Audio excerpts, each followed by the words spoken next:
সীমান্ত পারাপারের সময় 5 জন বাংলাদেশি নাগরিককে বিএসএফ আটক করে কালিয়াগঞ্জ থানার হাতে তুলে দেয়। পুলিশ সূত্রে জানা যায়, কালিয়াগঞ্জ থানার রাধিকাপুর অঞ্চলের চকসীমানন সীমান্তবর্তী এলাকা দিয়ে এক মহিলা সহ 5 জন বাংলাদেশি নাগরিক পুনরায় বাংলাদেশে ফিরে যাওয়ার চেষ্টা করতে কর্মরত বিএসএফের হাতে ধরা পড়ে। তাদের শনিবার রাতে কালিয়াগঞ্জ থানার পুলিশের হাতে তুলে দেয়।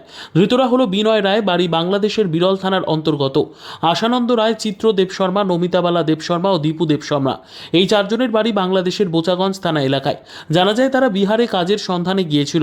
পুনরায় বাড়ি ফেরার পথে বিএসএফের হাতে ধরা পড়ে। রবিবার কালিয়াগঞ্জ থানার পুলিশ ধৃত বাংলাদেশি নাগরিকদের রায়গঞ্জ জেলা আদালতে তোলা হলে বিচারক ধৃতদের 14 দিনের জেল হেফাজতের নির্দেশ দেন।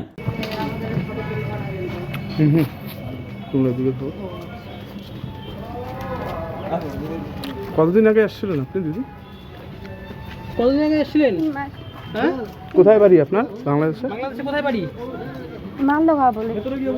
এখানে কি জন্য এসেছিলেন? দিদি একদম উঠে পড়ুন। ভেতরে এখানে কি জন্য এসেছিলেন? নাম তো মিলাবে। দিদি এখানে কি জন্য এসেছিলেন? আর নাম কি আপনার? নমিতা বালা। দিদি এখানে কি জন্য এসেছিলেন? আপনার বাড়ি কোথায়? বাড়ি মালদা। এখানে কি জন্য এসেছিলেন?